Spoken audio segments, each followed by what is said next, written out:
Slide 1. Greater Vancouver luxury home sales dropped 39%, but prices only softened slightly this year.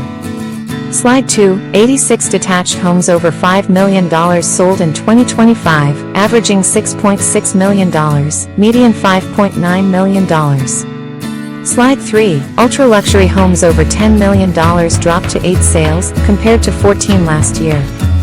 Slide 4. Luxury condos fell 38% in sales, yet average $5.7 million, median $5.2 million remain strong. Slide 5. Return to office policies push buyers back downtown, boosting condo demand despite large inventory.